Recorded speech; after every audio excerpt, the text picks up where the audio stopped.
Dude, you insisted I take a fucking gummy before the show. Okay, I admit it.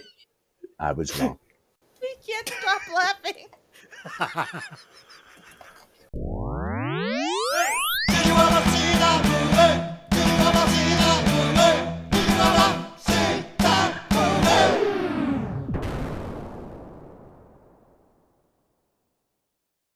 Welcome to... Hey man, did you ever see that movie? I'm your host, Des. With a fresh bag of edibles and THC rushing through my veins. Woo! And joining me again, as always, my co-host, Dylan. Also with a fresh bag of edibles and THC coursing through her veins. Oh my god. And joining the... Hey, what you doing? What's Let her happening? say hello. What are you doing? Let her say hello. You are stepping on my intro. Oh, Dude. go for it. Go for it. Oh my god. This is going to be a long podcast. Better Yeah. bring it. Okay. Last night, Darth Vader came down from the planet Vulcan and told me that if I didn't take Lorraine out, that he'd melt my brain. I appreciate the commitment. Pat, thank you for joining the show with your fucking backball. Great Scott. That intro just didn't have the same flow as usual. It just fucking changed it all up. Should we do it again? Should we start from the top? I think not. Okay. I mean, was any of it even slightly understandable? Sure. If you've heard the show Okay. before, you know exactly what's going on. Okay. This week we will be discussing the 1985 sci-fi movie Back to the Future, written by one Robert Zemeckis and Bob Gale, Jeb. Directed by Robert Zemeckis, starring Michael J. Fox, Christopher Lloyd, Lee Thompson, and Crispin Glover. As always, this podcast will contain spoilers, so if you haven't seen it, go watch the movie, then come back and listen to the podcast. I think you wrote this up a little funky. Because it I says didn't write it. Christopher. Oh, You wrote okay, it. it's fine. And now it is time for another installment of Disaster Piece Theater. Welcome to Disaster Piece Theater, where me and my two co-hosts will act out one scene from the movie that we are reviewing for you this evening. So please, sit back, grab some popcorn, and enjoy the show. Alright, quiet on the set. Camera speed. Sound production, take one. Action. Okay, Doc, this is it. Why, that's me. Look at me. I'm an old man. I still got all my hair. What am I wearing? That's a radiation suit, Doc. Of course, for all the nuclear fallout from the atomic wars. And this is truly amazing. A portable television studio. No wonder your president has to be an actor. He has to look good on television. Whoa, this is it. This is the part coming up, Doc. 1.21 gigawatts! 1.21 gigawatts! Great Scott! What the hell's a gigawatt? Cut! Okay, that's fine. And now it is time for the Fast Five. Okay, guys, today's Fast Five is brought to you by Kana Gummies. You want to take the edge off life? Okay. No, today we're going to be doing Funny Man Showdown. Funny Man Showdown is the topic. Number one, Chevy Chase or Bill Murray? Pat. Bill Murray. Dylan. Bill Murray. Fuck, man. I don't know if I can choose. I'm going to say Chevy Chase. You guys are both wrong. The right answer You're is Chevy wrong. Chase. You're wrong. No, you're so wrong. Number two, John Belushi or Chris Farley? Pat. John Belushi. Dylan. I'm taking Farley. The correct answer is John Belushi, specifically for his role in Neighbors. Number 3. Number 3, Eddie Murphy or Chris Rock. Pat. Eddie Murphy. Glenn. Why'd you two put the two black guys together? Well, if you'll notice, I tried to keep it all like this. I went Chevy Chase, Bill Murray. I went John Belushi, Chris Farley, two fat guys, fat funny guys with a lot of physical comedy. So I'm just trying to keep it in the same genre. Okay. And Eddie Murphy and Chris Rock are similar stand-up comedians converted over to movies. So, Okay. yes. Eddie Murphy. The correct answer on this one is Eddie Murphy, except for Chris Rock's role in Lethal Weapon 4, where he was Biscuits Butters, and he was amazing. I think that performance might have been funnier than anything Eddie Murphy did, but I can't give him the full nod on one character in one movie. Would you guys agree with me on that? That role as Butters Biscuits was pretty fucking good, right? Yeah, it's good. Oh, yeah. Okay.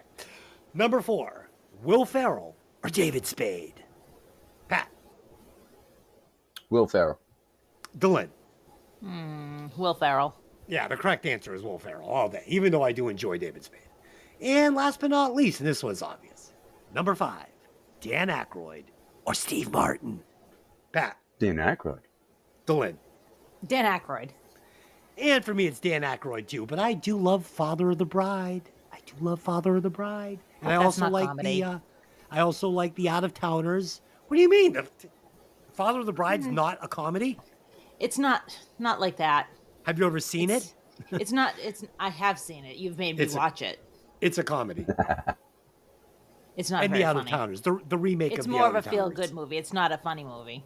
I laughed through the whole thing when I wasn't crying. I laughed, I cried. Yeah. And the Out of Towners, just great. Goldie Hawn, Steve Martin, really good. Okay, with a budget of $19 million and a box office gross of $388 million, this was considered a moderate success. Let me give you a synopsis.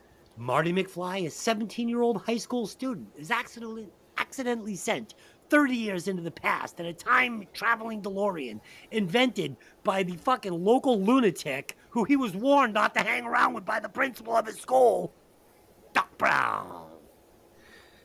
I've got thoughts of Doc Brown. As this Save them. trilogy unfolds, it becomes more and more obvious that Doc Brown is a fucking hypocrite. What's good for fucking Doc Brown is not good for everybody. I invented a time machine not to get things and not to better yourself. And at the end of this fucking thing, he leaves fucking Marty and fucking his girlfriend standing in front of a destroyed car at the train tracks while Doc has this giant fucking train time machine that he presumably is going to gallivant around time in with his fucking wife that he handpicked from time travel. And fucking, you know what Marty gets? Nothing. He doesn't get the black Toyota truck that he got. He doesn't fucking get shit. He gets the shaft. 3 movies of Doc Brown fucking torturing this kid. And at the end of the day, he doesn't even give him a ride home in the train. He's just like, hey, good luck, Marty. Call an Uber. Bye. Okay. Let's get into this. Not until you take another gummy, dickhead. Okay, let's go. Please don't. He would be completely unserviceable at that point. Okay, let's Better than go. what we just listened to. I my think God. those were all very valid points. Scene breakdown. All right, here we go. Our movie starts with Marty letting himself into Doc Brown's home laboratory where he hooks up the tiniest guitar ever to the biggest amplifier ever, and he turns it up full blast. He blows up the amplifier right before the phone rings. It's Doc, and he asks Marty to meet him at the Twin Pines Mall at 1:15 a.m. Marty asks him where he's been all week, but he doesn't really get an answer because he realizes he's late for school. Marty's girlfriend Jennifer is waiting for him and tries to help him avoid Strickland, the principal, though they get caught anyway.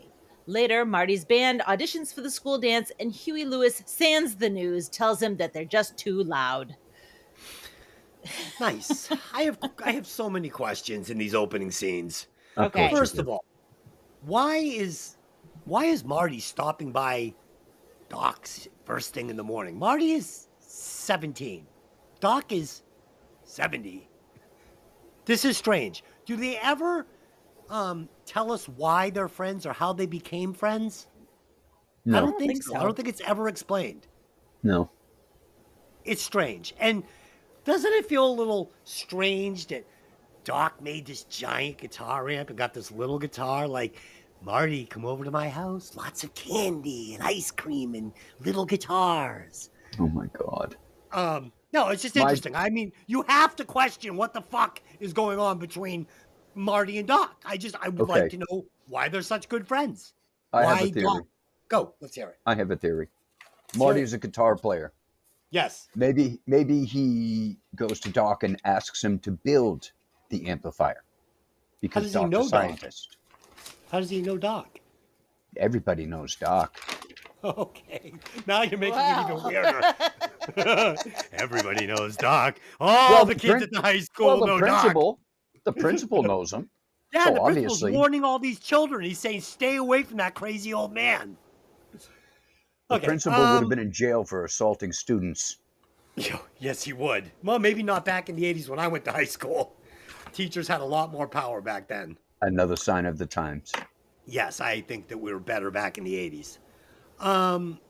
Yeah, I liked all these scenes. I thought these were all great. You know, we're going to get some foreshadowing. You know, no McFly has ever added up to anything in the history of Phil Valley. Well, history's about to change. As like you said, Pat, they are nose to nose. I'm like, they're going to fight? I was hoping, as I'm watching this movie, all I could think to myself is, dude, you need a breath mint. Yeah. Holy shit. I got a whole thing in my front pocket. Help yourself. I got a whole box of Tic Tacs. Go ahead, help yourself. Grab one. Holy shit. So the scene with Marty skateboarding to school, holding on to all of the bumpers of the cars. So this was pretty influential. Kids saw this and they wanted a skateboard. I know I did, right? It's like, oh, that's cool, skateboarding. And in Boston, there's something that we do. Well, I used to do when I was little. Super dangerous. I don't know if they do it anywhere else. I don't know if it's called this anywhere else. But what we would do is after it would snow, we would hide like behind cars. And I was living in a place called Queen Anne's Gate at the time. I talk about it all the time. It's a big apartment complex. And cars would come by and it had snowed. So there's snow all over the street. And you hold on to the bumper and you basically slide on your sneakers. It's called skitching. And it was a big thing when I was growing up. Pat, have you ever skitched behind a car after a snowstorm? I can honestly say no, that's goddamn stupid. Have you ever heard of skitching? Not in my lifetime. You're such a weirdo. Delin, have you ever Says the guy skitched? who sketches. I don't sketch anymore. Delin, have you ever But you sketched? did. I did. I have sketch. never sketched, and I had never heard of sketching. All right, so I'll ask the So listeners. who's the weirdo? I'm going to ask the listeners. Have you ever heard of sketching, and have you ever sketched? Please leave it on the Facebook, Hey, did you ever see that movies page? But put your sketching story up, and I'll read it on the air. Funny story. I used to sketch with my friend Richie Keys. He lived in the complex. Kid lived across the street. And his hand got stuck in a bumper, his finger, as he was sketching. And he had to bang on the back of the car and yell, stop, stop, stop. Delenn, what are your thoughts on these scenes? I don't know how to follow that. No. I love the scene with Huey Lewis. Yeah, sorry, you're just too darn loud. It just cracks me up every time I see it. Yeah, You know, it's great. the goofy jacket, the tie, just perfect. Yeah, we're at work and Pat's like, I don't know why you would just say it was loud. It's not funny. I'm like, they're playing his song. It's Huey Lewis. Judging them, and they're playing a Huey Lewis song. That's the joke. But for some reason, Pat was like, I don't get it. Pat, explain yourself. No. Maybe if you got it right, Okay. people would how'd it go? understand. I thought it was amusing that they were told they were just too darn loud. That's what eliminated him. I'm sorry, you're just too darn loud. Isn't there a volume knob on the If there was- amplifiers? If there was, I'd use it on your microphone. Delenn, do you have anything on these scenes? Bite me. How many times you gonna ask me if I have something on these scenes? Yeah, Oh my god. I'm good. Let's move on. Let's do it. And Oh, we're shit. moving. Marty and Jennifer have plans to go up to the lake in Marty's car, but the car is wrecked. Marty's dad, George, lent the car to his boss, Biff, who totaled it and still found a way to blame it on George. That night at dinner, his mom, Lorraine, recalls the story of how she and George fell in love. George was in a tree looking at birds and was hit by Lorraine's dad's car, who brought him home when he fell. Lorraine asked George to prom out of sympathy, and when George kissed her at the dance, she decided to marry him. I love this scene because the what, Lorraine, what, like all... Oh, we use that on the reg. It happens literally in our house twice a day. I'll say something and I'll hear Diz go, "What, Lorraine? What?" From upstairs. From upstairs. And the jailbird Joey. This is gonna get a call back later. Like the Enchantments Under the Sea dance gets a call back later. Like this scene basically sets up the rest of the movie. Yeah, we're getting introduced to a bunch of characters here, and this is such a weird movie because I mean it's targeted at kids, but there are so many dark characters in this doing weird shit that are just, it's so bizarre to me. So you got fucking Biff. This guy is he's driving drunk, he's crashing cars, he's fucking basically threatening fucking George, extorting him with violence. Oh, do my work for me or I'm going to kick your ass. Looking at a 15, 16-year-old kid going, hey, say hi to your mom for me. I mean, dude, it's insane what's going on here. We're going to get to meet Marty's mom for the first time here. Now, he says to Jennifer, no, I didn't tell her we're going up to the lake. My mom would kill me. She didn't do things like that. She was a goody two-shoes growing up. So she was a goody two-shoes growing up, but yet she's an alcoholic that chain smokes cigarettes and is like clearly just a basket case. That's not what fucking goody two-shoes valedictorians grow up to be. 2, when we go back in time, we get to see her and what she really was like in high school. And she wasn't a goody two-shoes. She was a party girl. It's weird because it doesn't jive with the way this movie plays out. She would be the fun mom. No. Wait. You're off kilter here. No. Okay, here's the thing. He says she's a goody two-shoes because she says she's a goody two-shoes. Exactly. But, Yeah. So hold on, let me finish. Don't jump ahead. Okay. So when you go back in time and learn that she's a party girl, it actually does completely equal what she ends up being. Yes. She is a party girl still. But so it why just goes isn't to show she- that. Hold on, let me finish talking. Why isn't she the cool mom? No, not that she's the cool mom. The whole point is that she's lying to her children about what she was, trying to make them be better. So she's lying. She's Okay, lying I about like who that. she was. That's exactly right. She was the party girl. She was drinking in the car with Marty later. And smoking. And smoking. So she already was that. She portrays herself as a nun so that her kids will behave. That's what's Gotcha. going on there. And She's lying to them. And she was DTF in that car until she fucking realized something was wrong during the kiss. Yeah.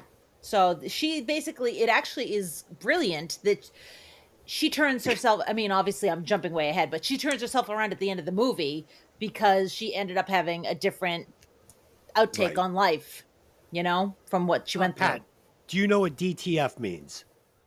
I do not. Oh my I was God. actually just saying to myself, I got to ask him before he gets lost. Would you like to take a stab at it before I tell you? Not a damn chance. It meant that Lorraine was down to fuck. Okay. Pat, do you have any thoughts on these scenes?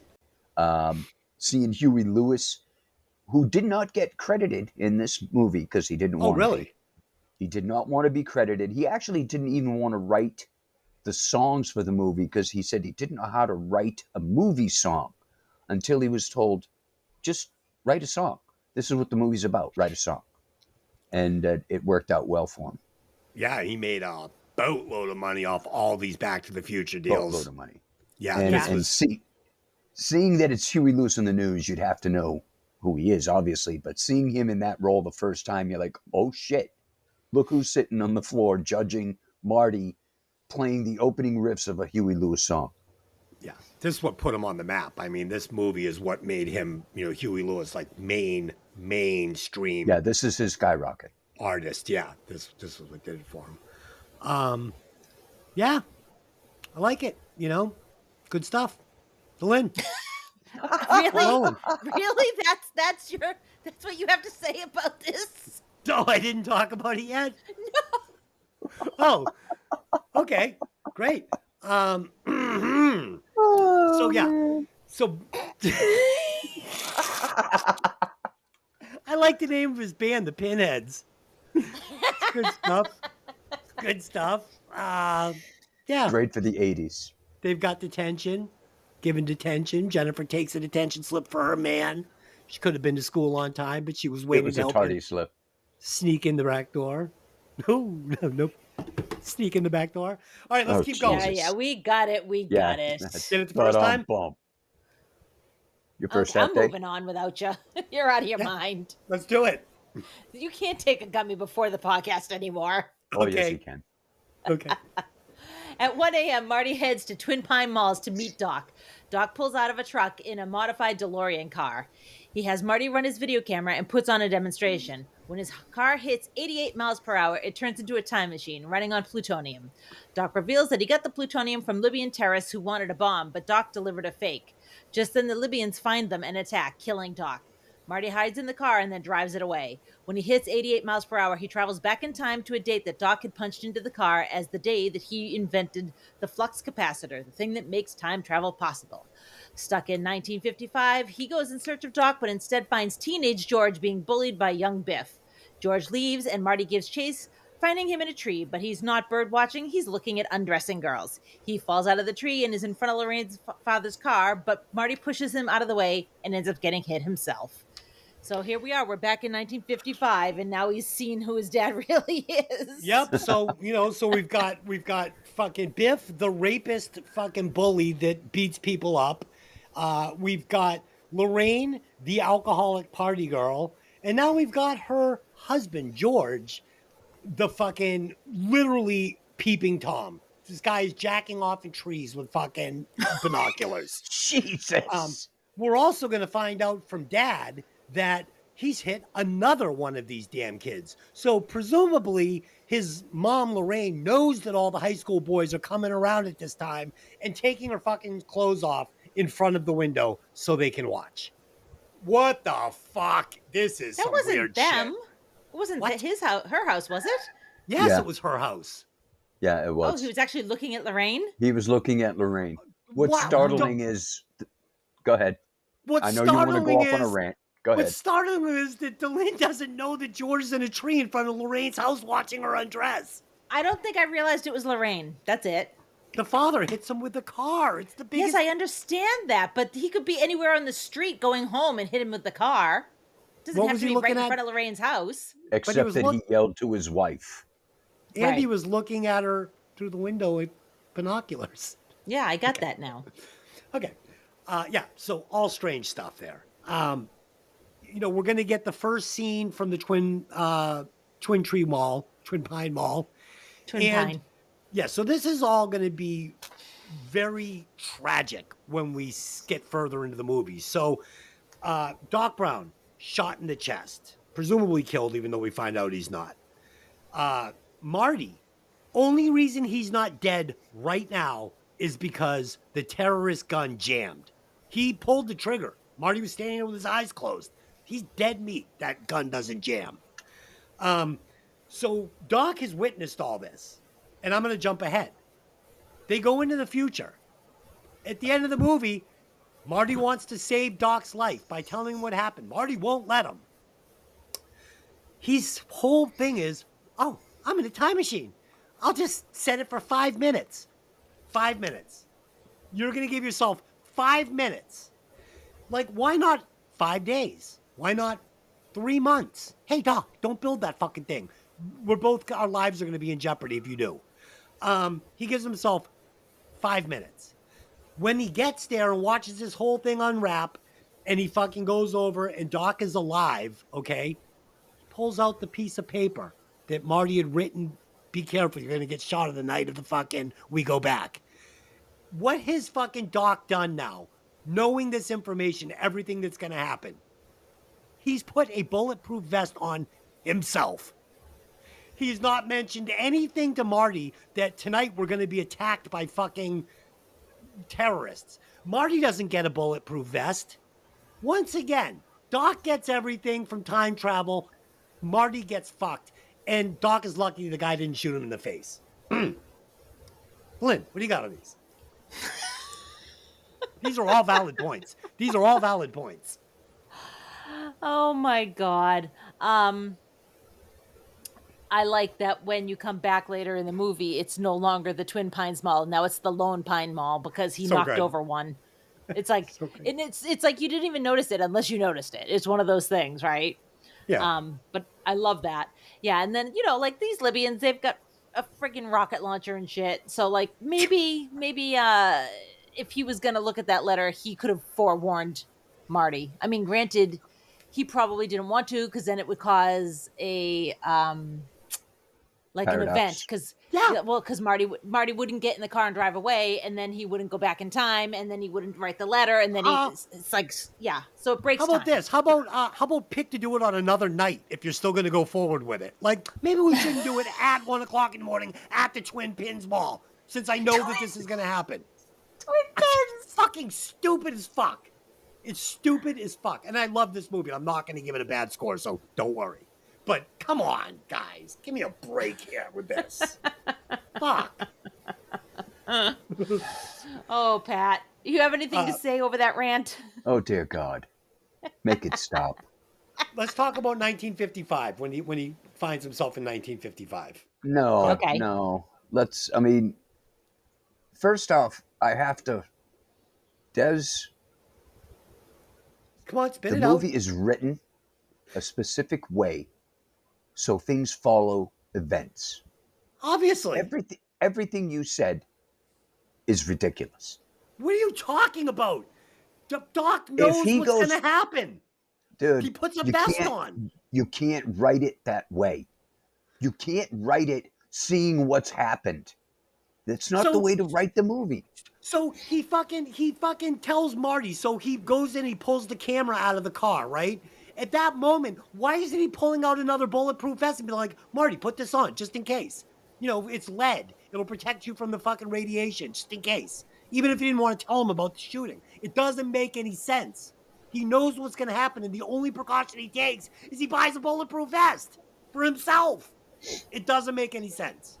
It doesn't make any sense. And again, Marty deciding that he's going to go back in time to warn Doc the night of the fun.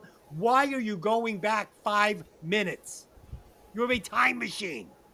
It's fucking stupid. No, I It's mean, bad I writing. do agree with that. Like, at the very least, give yourself, like, a few hours. Yeah. It's bad time. I'm going to go back 35 seconds, but like 5 minutes, the fucking terrorists are already in the parking lot. It may have been 10 minutes, but it doesn't matter, whichever it was. Fucking stupid. Well, because here's the thing. When he comes back in time, he assumes he's going to drive from where he comes back to the mall. And it's very close, obviously. But he doesn't. He has to run on foot. And that's why he doesn't make it in time. But regardless, is 5 minutes enough time to get the DeLorean back in that fucking trailer, pack everything up, and get the fuck out of there? No, it's not. It's not. And then you wouldn't have a movie. Well, I could rewrite it. The Would you whole like me point, to? the whole point of the movie being written the way it is so the story takes place the way it's written. No. Just because you've seen what happens as a No. viewer, I mean, this is never mind. Because you got to Forget ask it. yourself that question Moving when on. you get back to that part of the movie. Why did they make these choices? They're bad choices. I mean, you could have had this scene replay, but this time they're there an hour earlier and there are no terrorists. And us, as the viewers, we know why. He skates down, he sees the clock, and instead of 1 a.m., now it says 11 a.m. And we know why, because we've already seen the scene once. And then they do something clever to make the scene still fun, but there's no terrorists. See what I'm saying? It's okay, Pat. I'll walk you through it. No, please don't. Please don't. Dylan, admit that I'm making great points here. I'm lost in the sauce, dude. Okay. 1955. This is all great. I loved it. Hey, Daddy-O. I mean, these are great scenes. Meeting Mario Goldie for the first time. I'm going to clean this town up. Yeah, well, you can start right here. And he gives him the mop. I mean, give me something Pepsi free, something with no sugar in it. If you want a Pepsi, you're going to pay for it, pal. This is all great stuff. When he rips the page out of the phone book, that always irks me in movies. I'm like, what the fuck? Now somebody's trying to look up a bee, you're not going to be able to do it. That's not good etiquette. Do not rip pages out of phone books.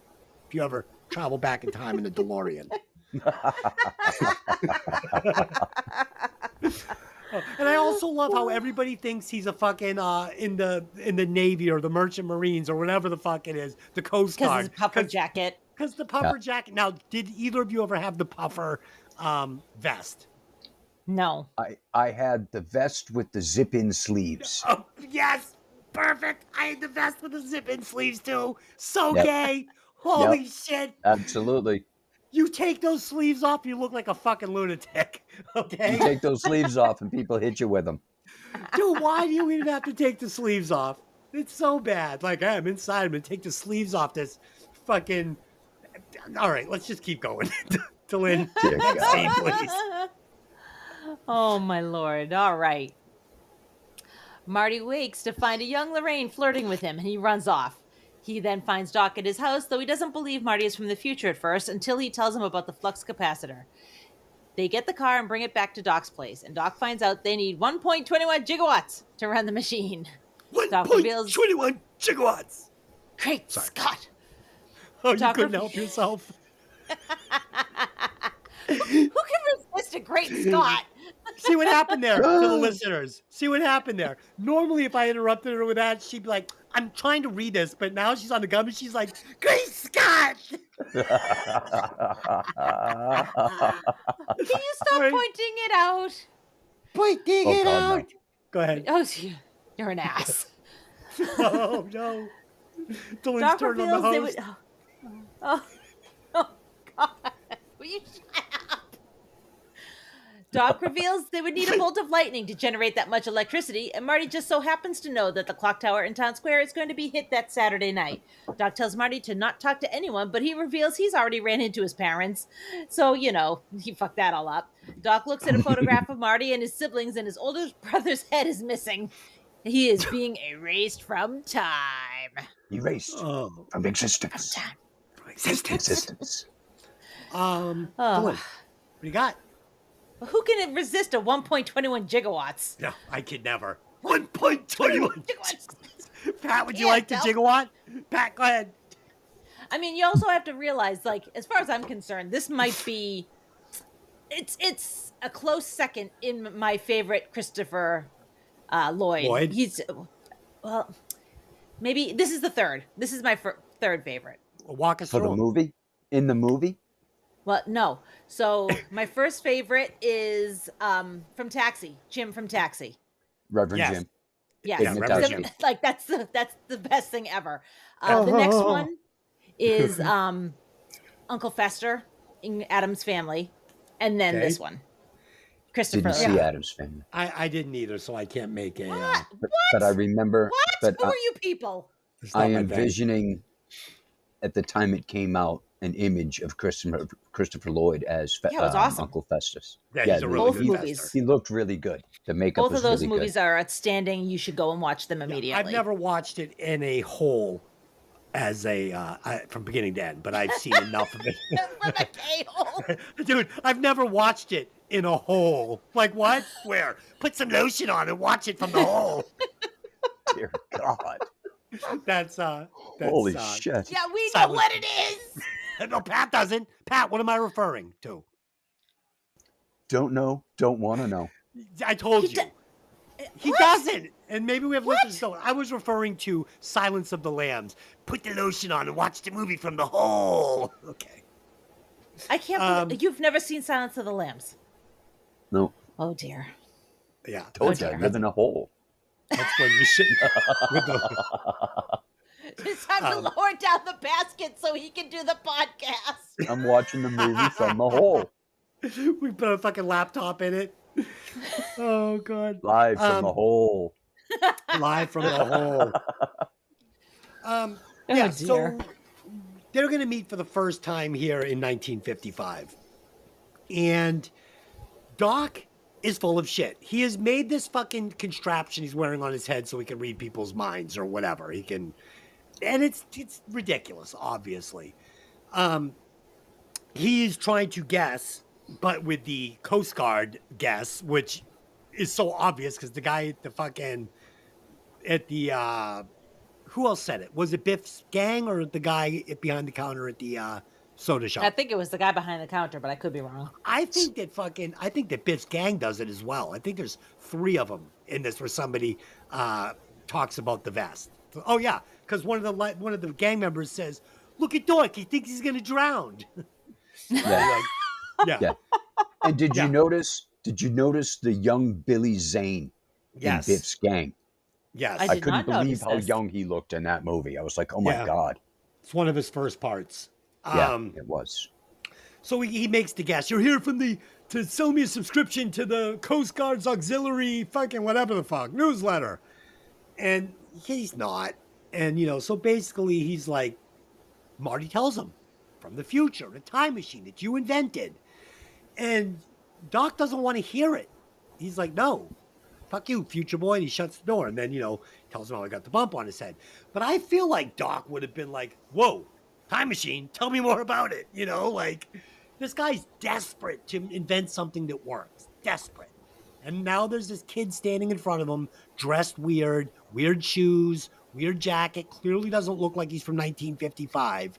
And he's saying, I'm here in a time machine that you invented. And Doc wants nothing to do with this conversation. I call bullshit. Pat, what do you think?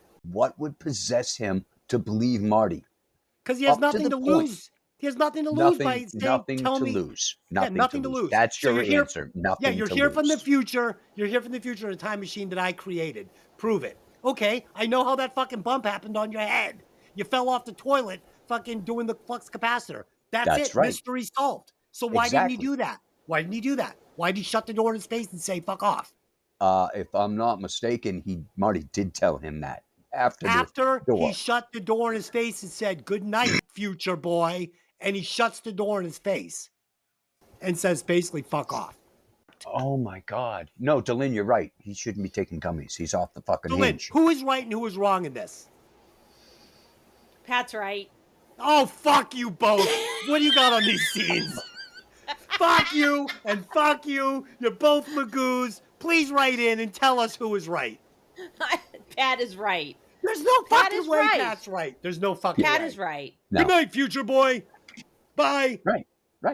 And So- up to that point, he had And absolutely okay, no okay, reason here's to something believe you have to Marty. understand.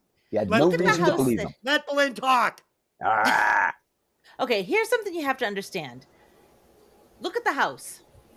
When he is in the future, he's living in the little garage Yep. that's sandwiched between like another building and a Burger King.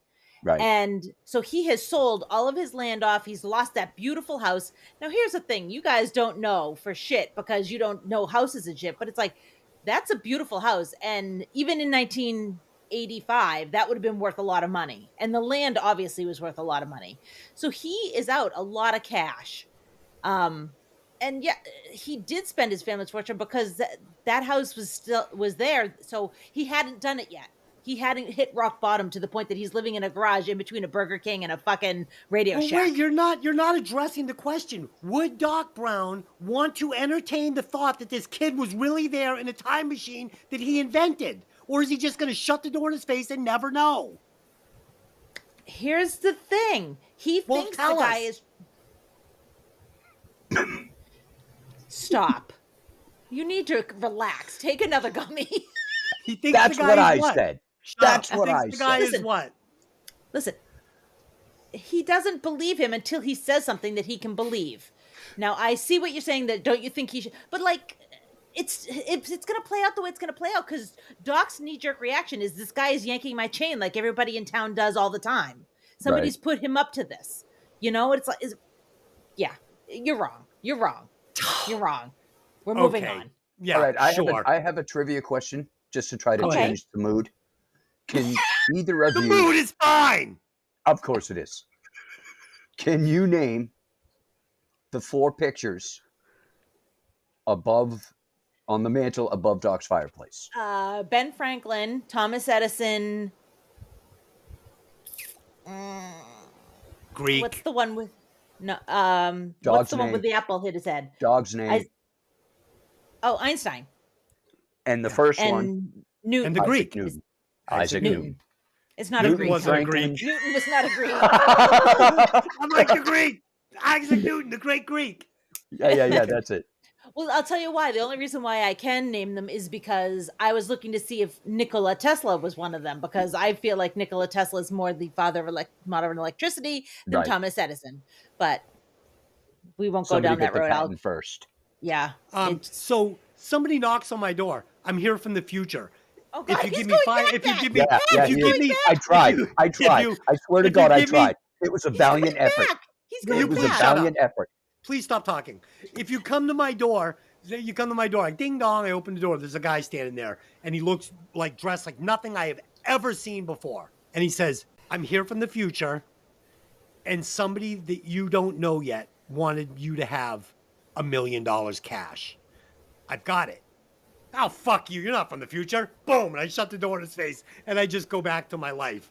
One day Okay, I'm first gonna of all, that's not the same. And second of all, No. I'm about to mute your mic. So Thank you. be like, okay, keep going.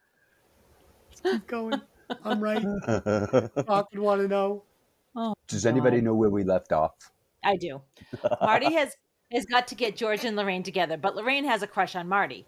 Marty foiling Biff's plan to humiliate George only endeared Marty even more to Lorraine. Marty realizes that George is not courageous enough to make a move on Lorraine, so he frightens him by wearing a hazmat suit and putting loud screeching guitar music in his ears and tell him that he's Darth Vader from Vulcan and he will return if George doesn't ask out Lorraine. Meanwhile, Lorraine has asked Marty to the enchantment under the sea dance, so Marty hatches a plan to be too forward with Lorraine, and George can come and save her, endearing George to her at that point. Oh boy. This is a big old mess with these guys. Yeah. Go ahead. Somebody else talk about it, because I George, fucking go crazy. I could, as the movie portrays George, you can understand. I even made a note saying, how is it anybody could fall in love with George McFly? He is the world's doormat at this point in time. Kick me signs on his ass. He could not have been a bigger dork. That's all there is to it. He was on the struggle bus for sure. He just big time, big time. He could not get it together. Just the scene when George goes into the diner or whatever, the malt shop or whatever the hell that place was, to ask Lorraine to the dance. He's walking in. He's got that stupid notepad in his hand as he's trying to read to her the words, "You are my destiny." And he can't even get that right. And I did notice before they went in, did anyone but me notice the resemblance between the 1955 George McFly and, say, a teenage Shemp from the Three Stooges? Oh no! Poor Crispin Glover. The I'm hair. sorry, Crispin. The hair. That's what threw me, was the hair. When Marty is trying to fix George's hair before they go into the diner, all I could see was Shemp. Holy shit. Dylan, what do you... No, it's your turn to talk. I already went. I had all this shit to say and I forgot.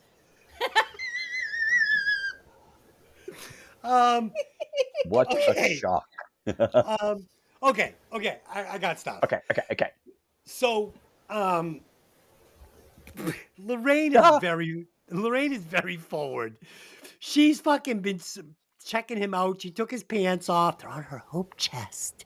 And she's trying to touch his purple underwear.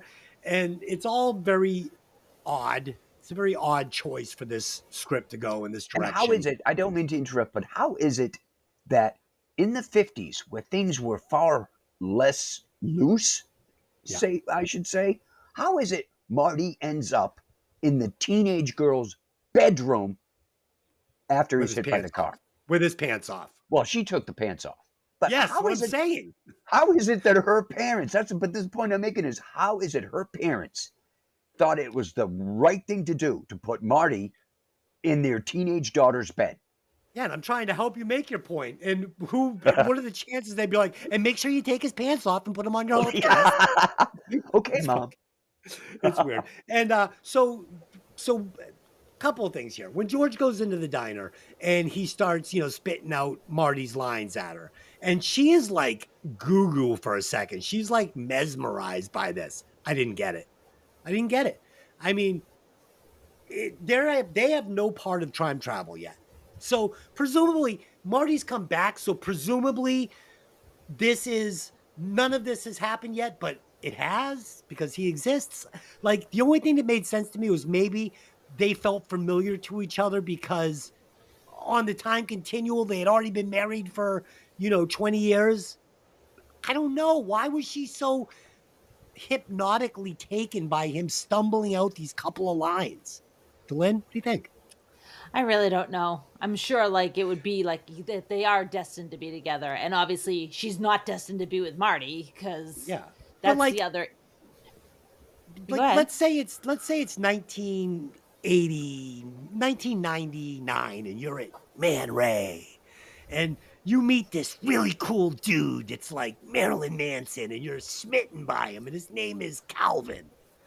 And you're following this guy around like a puppy, like, oh, I love you, Calvin. And then all of a sudden, this like dork shows up at Man Ray, and he's got like a bowl haircut, and he looks like Buddy Hackett. And he's like, you're my destiny. You're gonna be like, dude, go fuck yourself. Get Ben helmet. Get Ben helmet. Exactly. It doesn't make sense. Well, I think the problem is. Hang on. Okay. I got a scratch in my throat. No, the thing is, Lorraine fell for George. Like Doc had said, it was a Florence Nightingale effect. Yes. Because he got hit by the car. Yes. Marty was never in the picture. So there was no competition of personalities between Marty and George for Lorraine's affection. But there is at this moment, which is the point I'm trying to make. At this moment, she's smitten with Calvin. So she wouldn't even look twice at George. And the Florence Nightingale was in effect because her dad hit Calvin with the car. So that doubles down my point. She would have no interest in this loser. She'd be like, fuck off. You're a weirdo. Get away from my table. Have you thrown out of here. Okay. So one more point I'd like to make. So the choice to have Marty go to George and try and scare him into going with Lorraine. So with this plan, he still has to, like, there's still no guarantee here. Just because he's going to convince George he's going to ask out Lorraine doesn't mean Lorraine's going to go out with him. I mean, you're taking some chances with your future here. This cat is now making appearances on both podcasts. I love it. See if you can find the cat. Where's Waldo? If you want to be a little more, sure of this working out in your favor, I'm going to Lorraine's house and telling her I'm fucking like the god of love, and I'm blasting Van Halen and her things, and I'm like, if you don't fucking fall in love with George, I'll be back here to melt your brain every night forever. He's awesome. And I'd be melting in her brain until she was like, all right, I love George. I'm going to be with George because I'm not going to spend a lifetime having my brain melted to Van Halen. I'd be like, I'll be back every night for the rest of your life until you marry that guy and have babies. Period. Go under the sea dance. You're fucking asking him tomorrow. You're telling him you love him. Don't make me come back here again. This will go on for like 2 days, and she'd be like, George, I love you. Go to the dance with me. Okay. Dude, these are all very deep thoughts I have on this movie when I've taken a fucking gummy. I think it would have been icky to convince Icky? Lorraine. Yeah. Icky. Yes. Icky. It would have been icky Icky. to scare her and then try to convince her. Oh, but wait. So it's icky to scare her and trying to convince her, but the plan they come up with, I'm gonna fucking push it until the point where she slaps and is fighting, and it feels like I'm about to rape her, and then you're gonna come in and No, pull I me agree. off of her. That's icky too. That's icky. That's way less icky than that. That's way ickier than this. Can't they both be equally icky? They are. Yes, they can be equally icky. Oh Meow. Oh, man. So, dude, all of these things they're doing. So here's another way you could have played it that would have been another way. You go Here to we Biff's go. house. Des rewriting the movie again. You go to Biff's Again. house and you say, and you melt his brain with Van Halen. You say, dude, listen, here's the deal. You're going to try and fucking get with Lorraine without overdoing it and fucking, and oh, this is great. I could go to Marty's house. I could go to Biff's house. I could go to George's house. I could have them working together. I could go to Lorraine's house. Dude, there's a million ways I could work this. It's a million ways I can work. I could tell Biff, you're going to take a fall. You're going to take a fall. When that kid hits you, you're going down. I don't ever want to see you bother him again. I'll be back to melt your brain. There's a million ways I could play this. All right, let me say something to that. Oh, please do. Of course. Of the people that you just said Marty could have gone to, Yeah. who do you think would be most susceptible to what they're being told? Any of them. Because if No. somebody showed No. up in my bedroom. No. No, he's No. writing science fiction stories. George is a science fiction believes. fan. Okay. Yeah, that's why. He's That's writing why. science fiction stories. So if anyone is going to believe what they're being told, it's going to be George.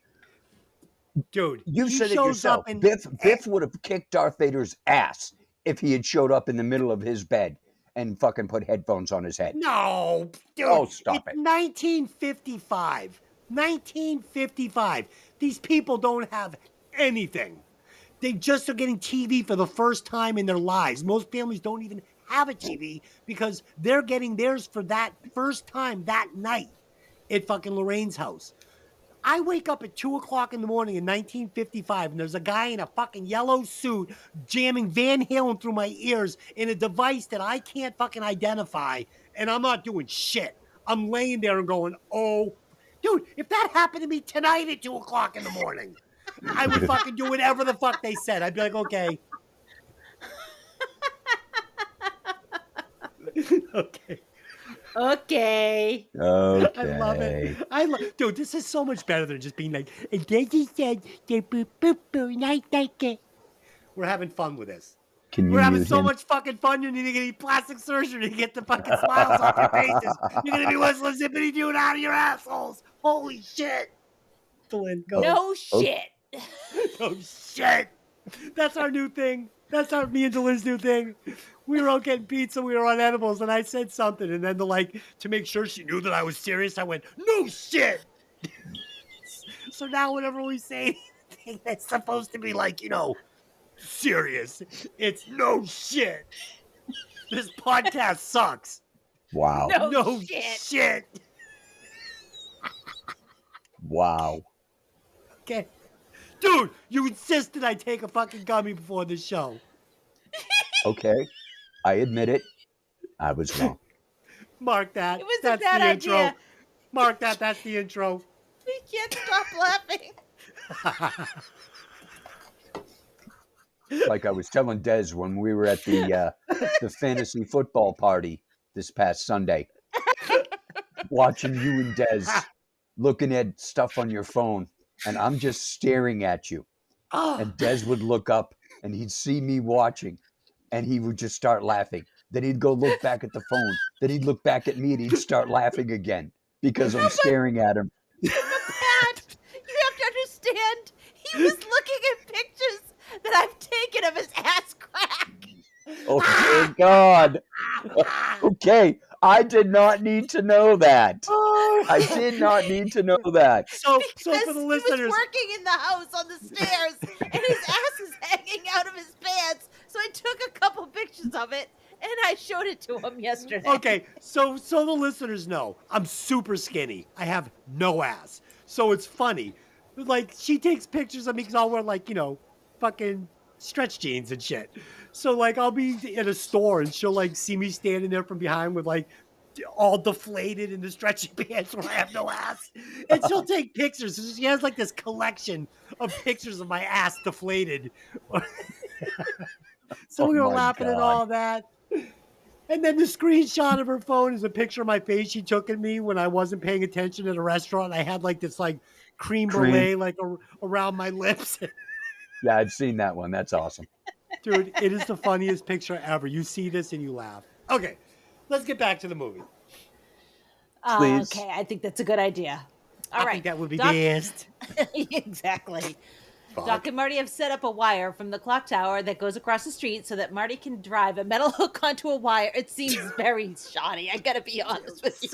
Like fucking paperclip and folded it.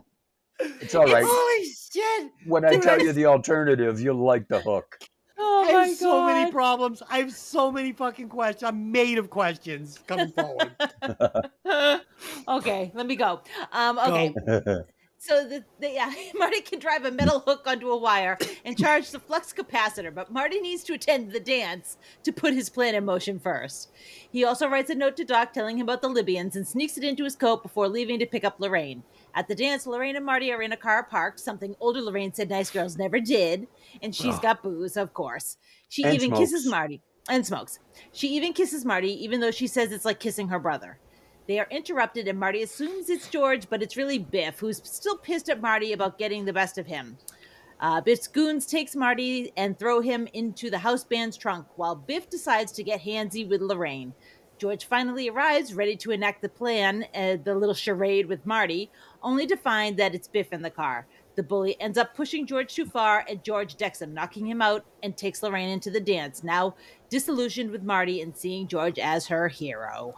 Let me go. I have just, dude. No, I have to say go. one thing. I Pat, need to say you go. one thing before you go, because I know where You you're go. going. Oh, I'm going everywhere. Des, in the past, Des and I have listened to this movie and talked about this movie many times. And there's always one scene that Des just goes on a rant on, and I know it's coming. So I'm trying to give a little heads up beforehand. First and foremost, George does not, let me say that again, George does not sucker punch Biff. Okay, so I'm going to take that out of my rant. He did not sucker punch him, but he had plenty of time to let go of Lorraine's underwear and block it. Okay, doesn't matter. George hits him with a good shot.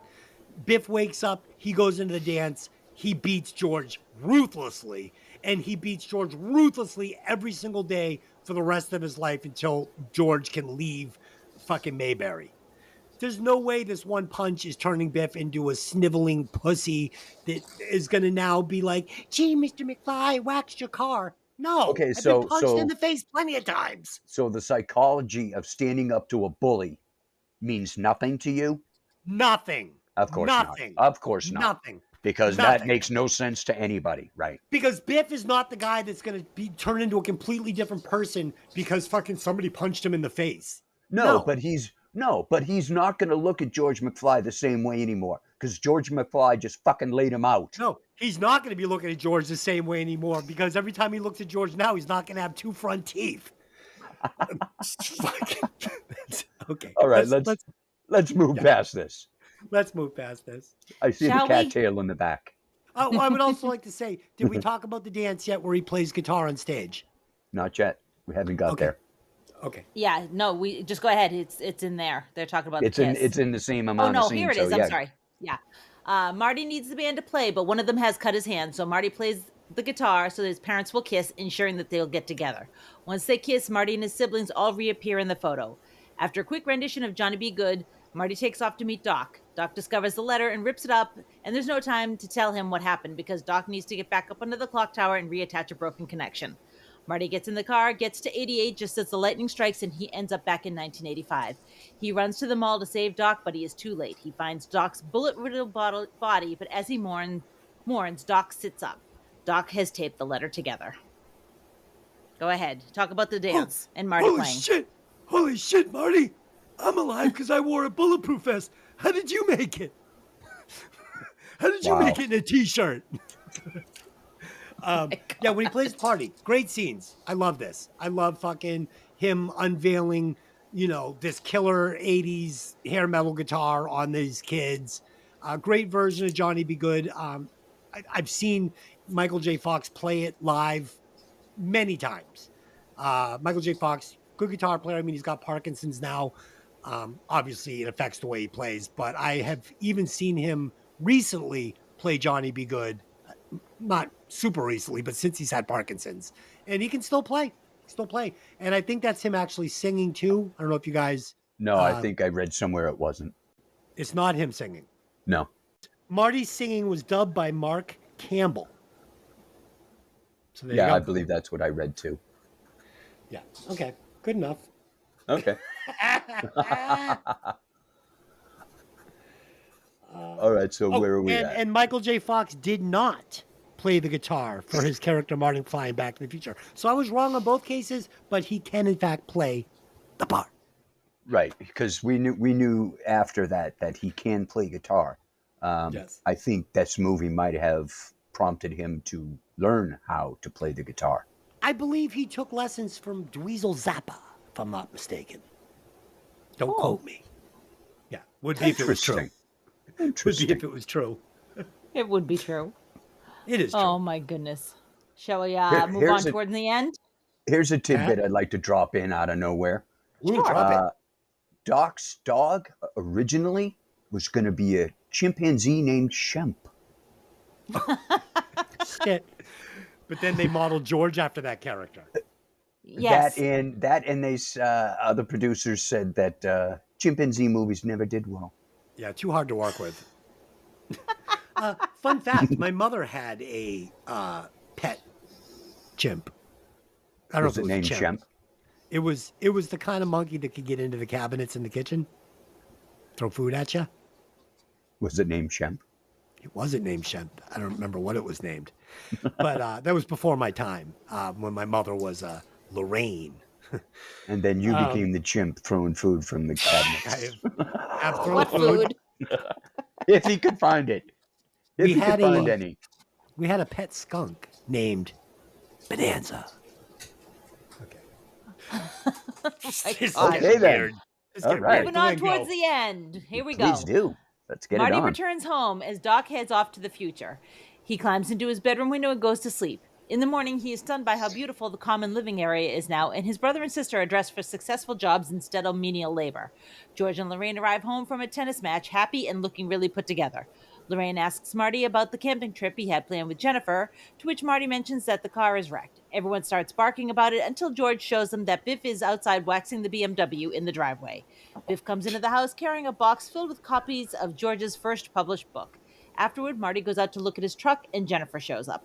They're getting ready to go to the lake when Doc shows up again and says they need to go back to the future because their kids are a huge problem. And that's to be continued to the next movie. And Des is shaking his head, so let's let him go off on a rant. After being punched once by George back in 1955, Biff is now jerking guys off for crack and waxing cars. I mean, come on. Give me a fucking break. Holy shit. Wow. That's a little believable. extreme, Chief. That's a little extreme. That was a lot. It's not believable. Okay, this is And why what you said was? This is why George is a prick, man. Not George. Why Doc Brown? He's just a prick. So this is one whole thing that he's already dumped on this 17-year-old kid. Like, this kid has now dealt with this entire experience. None of his doing. Wasn't asked if he wanted to be part of all this bullshit. Didn't want to hit on his mom. Didn't want any of this. But he was put through it. And as a reward, at the end of the time travel extravaganza problem that Doc created, Marty benefits. He's going to get this bitchin' black truck. His parents are fucking rich, successful, happy, in love, healthy. His family is now legit and good. He's about to go up to the lake, presumably, sleep with his beautiful girlfriend that loves him in his amazing black four-wheel drive sports truck. Life is fucking good. Nope. Fucking Doc didn't get anything out of it. Come on, Marty. Let's keep going back till I get it right. You know what I tell that guy if he pulls up in front of my house? You're fucked in the head, buddy. I love you to death, but I'm not getting in that thing again. I'm going up to the lake with Jennifer. My parents are sipping margaritas, and life is good, and that's my new black truck. He should have stayed. What a mistake. Cares what the fuck my kid does. It's his fucking... He's going against everything he says. If the kid's a bad kid, that's what it's supposed to be. That's how it's supposed to be. You can't go change that. You can't go into the future and change that. You're going against every rule you set. Delin, what do you think? Oh my God. I mean, am I right? What the fuck? You're insane. Oh God. I mean, You're fucking insane. He does say you're not supposed to change anything. Don't fuck up anything. And then he wants to meddle. Yeah, while he's stalking Marty's future life. Like, why even looking at what the fuck his kids are doing? Go do your own thing. Stop obsessing on Marty and his family. It's weird. You got a time machine. What are you doing with your time machine? I'm fucking following Marty through time. Like, what? Come on. Wow. Come on, no. Seriously, come on. It's weird. Wow. It's meddling. No. If you're Marty, you have to just say, listen, Doc, appreciate everything you've done. I'm just gonna keep what I got. Would you like to press your luck? No. I saw how close I was to not even being born, like a day ago. Like, if everything doesn't go perfectly, my entire family is wiped out of existence because you created a time machine. I saved the day. My family's great. Life is perfect. I'm going to hold. I'm not going to press my luck. I'm going to hold. I'm going to take what we got. What are you guys doing here? What are you guys doing here? Delin, what choice are you making? I wouldn't go. Because I would say to him, tell me what the problem is, so I'll be looking out for it when I get older, and I'll just take care of it then. Why would I go to the future to change it? Thank you very much. And even at that, Doc is breaking his own rule. You can't say anything. Pat, what are you doing? Are you going with him, and is Doc breaking the rules? No, Doc is definitely breaking the rules. He's breaking his own rules. He doesn't want Marty interacting with his parents when they went back to 1955. Yeah. And yet he has absolutely no problem going forward in time, finding a problem with Marty's kids, going back in time, telling Marty he's going to come with me. Something's got to be done about your kids. Yeah. And then in the next movie, he's like just knocking out fucking Jennifer and leaving her like on park benches in like bad parts of town. Like, she'll be fine, Marty. She won't remember anything, even if she is assaulted. I mean, it's like, what are you doing, you lunatic? Christ. Oh, God. He's insane. Doc is insane. The Principal Strickland is right. This man is insane. Delin, talk about the rest of these scenes. Some movie stuff. All right. So you want me to say some movie stuff? Yeah. All right. So let's see here. I do agree that Biff is not going to be suddenly like waxing George's car and like running in with like the stable boy with the box of books. Like, yeah, like he's partially crippled now too from the punch. Like he's all hunched over. it's like I just feel like no, it seems too far out of character for me. Cute. It's supposed to. He bitched him down, and now he's a bitch. But I don't know. That seems like now George is kind of being a bully. So maybe let's not do that. If this is Breaking Bad, George is running the block now, and Biff is like flogging the dolphin. No, not waxing fucking George's dolphin. Jesus. Yeah. I mean, that's pretty much like it. I don't like that part. The rest of it I'm down with, but I don't like that part. And I agree that Marty should not go to the future with Doc. I think it's time to sit it play out. Yeah, I mean, if you had given George like the tire iron, and George had like really gone hard on Biff and been like, "I'm fucking crazy, man. I'll kill you next time," and hit him a few more times with a pipe, wow. and then Biff would be like, "Fuck, he's a skinny little nerd. I've been picking on him, and I'm about to be killed by a lunatic. I'm gonna leave this kid alone. Just move on to the next nerd."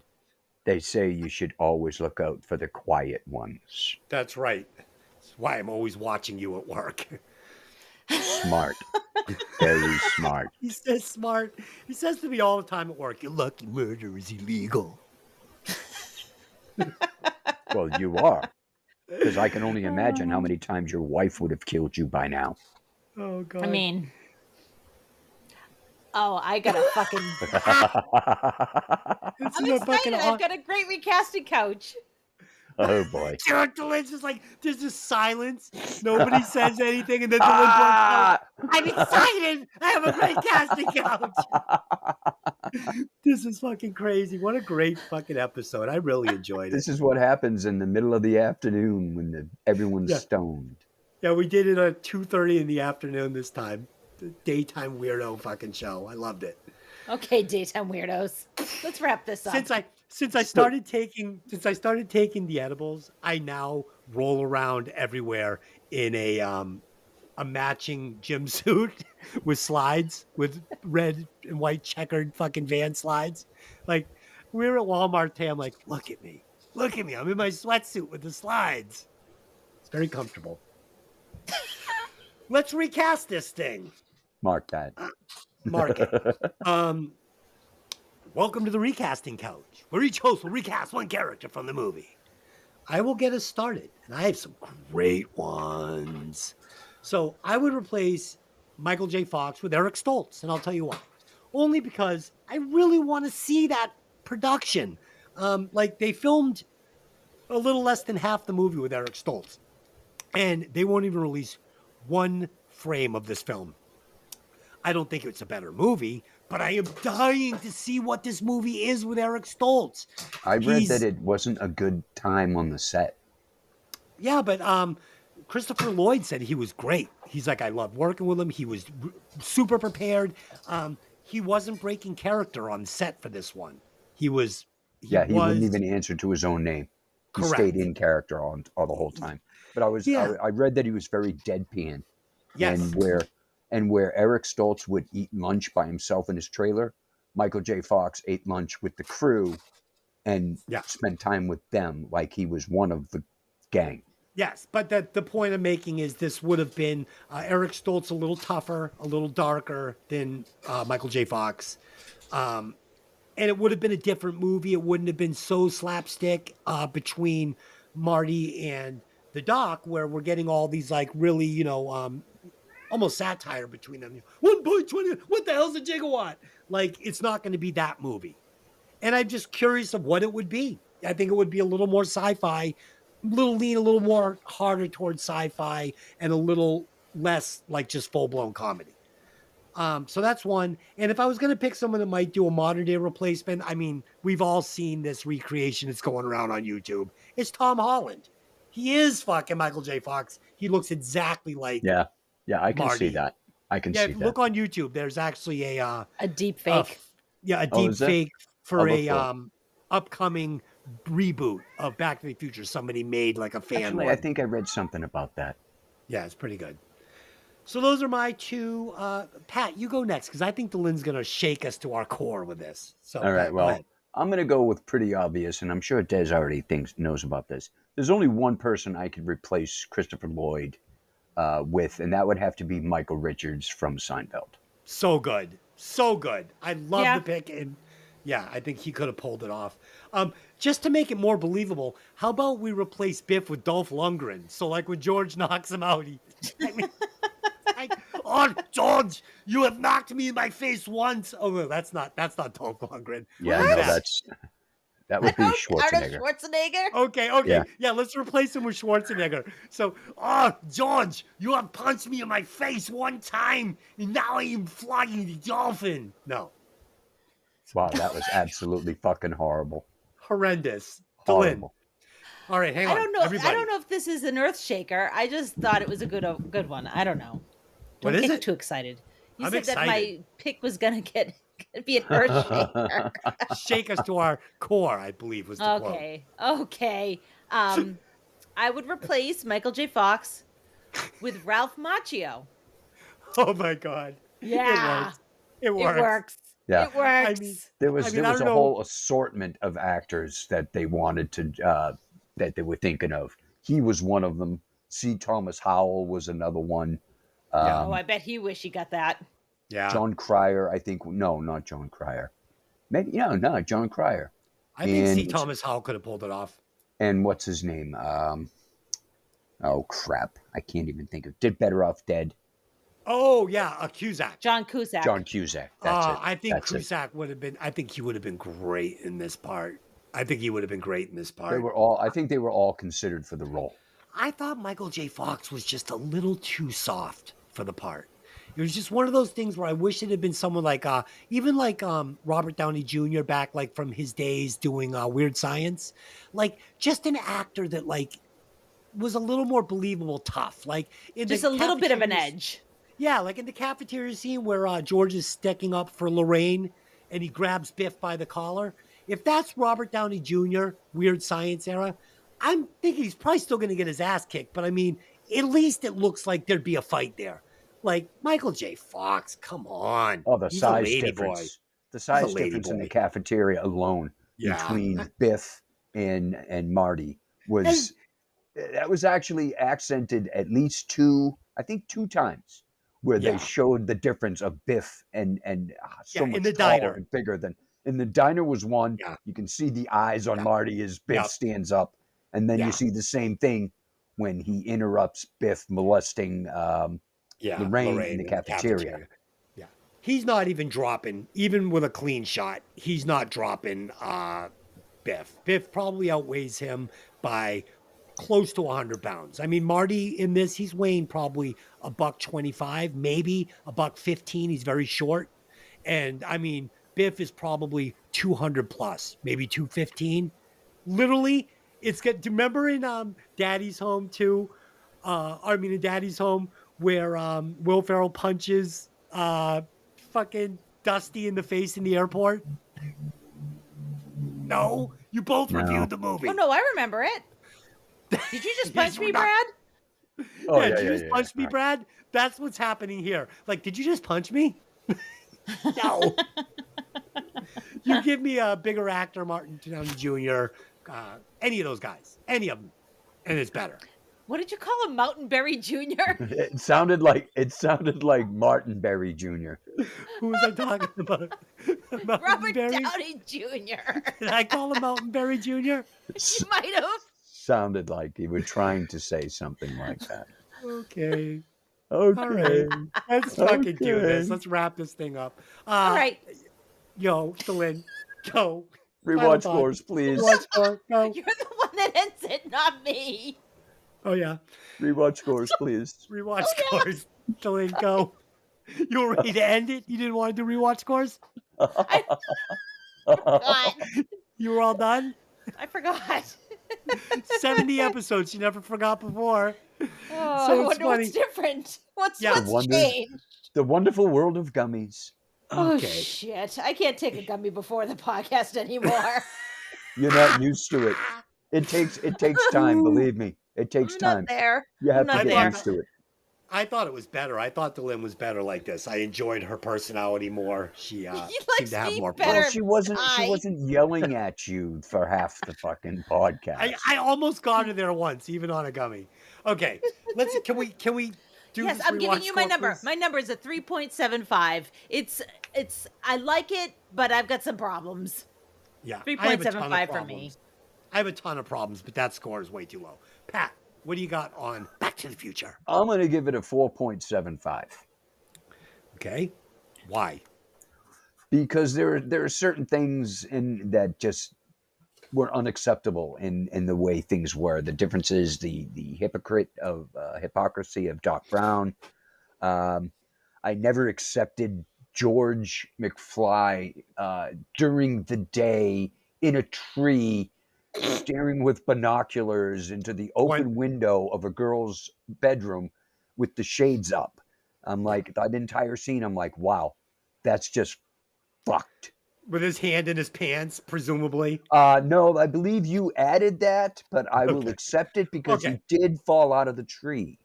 Okay, I'm almost sorry I asked now. So your score is 4.75. I knew you'd ask. Okay, and for me, you guys are looking way too far into this. You don't have to question everything that happens in the movie. What? Okay, it's Take that back, you moron. okay.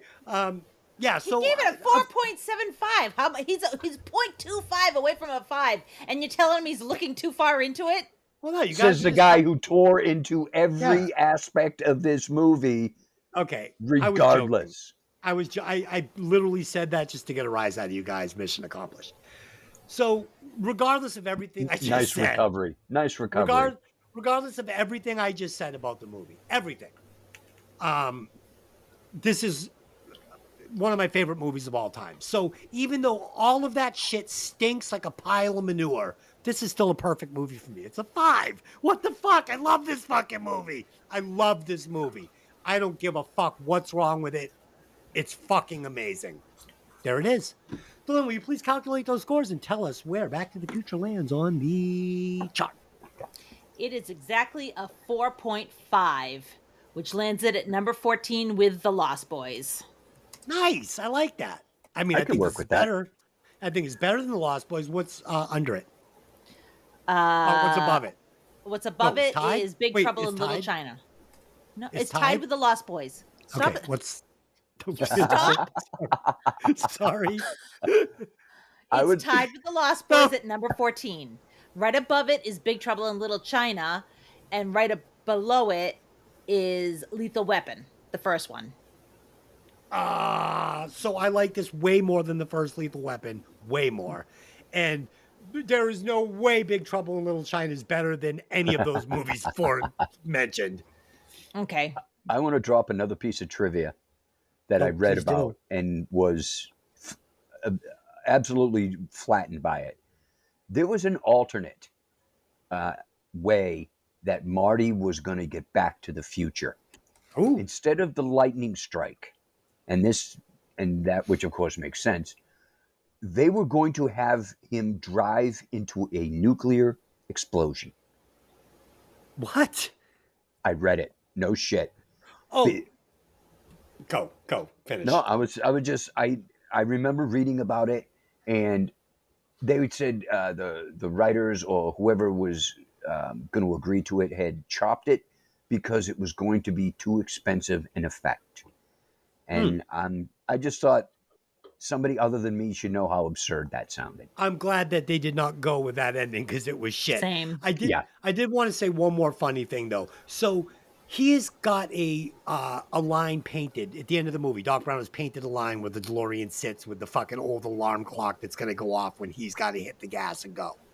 And presumably this is a very, very critical calculation that Doc has made that is going to come down to literally a millisecond, where this hook has to hit this wire the moment this electricity hits to send it into the flux capacitor. So the alarm goes off. Marty sits there. The fucking car won't start. And he hits his head on the steering wheel and then hits the gas. He's fucking hitting this thing late. That's it. Not hitting it on time. Not going to happen. Of course not. Why put that in the movie? Why not have him be sitting there? The fucking car stalls. He can't start it. He hits the fucking his head on the steering wheel, and the alarm goes off. We still get the anticipation. Is it going to start? Isn't it going to start? But it still makes sense. Yeah. These are the problems I had. We're not going to alter the score, but I'm giving it a 4.99. Fuck that. All right, that's it. Go choke on fucking Breaking Vinyl. Go choke on Breaking Vinyl. Because if you're listening to it, you're gonna choke on your laughter. It was funny this week. We did Dirty Honey. Dirty Honey, the band. Great album. Probably haven't heard it. Go listen to it. We will be back next week with Tony. Original flavor Tony. We'll be doing 1408, the horror movie with John Cusack. Speaking of John Cusack, we were supposed to do it this week, but I've been taking gummies and I fucked up the schedule. So Pat, Tony called us an hour before we were supposed to be doing the show on Saturday and said, what time you guys want to start? And I said, how about next Saturday? So that's what happened. He'll be back with us next Saturday. Actually, I think what you said was, "Oh shit." I think what I said was, that's what it text was. him. I go, honey, text him and fix it. And she said, no, you need to call him. And if I remember it is right, your fault. You text him and fix it. you didn't want to own up to it. You didn't want to talk to him. You didn't want to say anything to him, but you were forced. You were forced to. I'm in. All right, that's it. Until next time, I just have one question for you. Hey, did you ever take that gummy? See you next time. Later.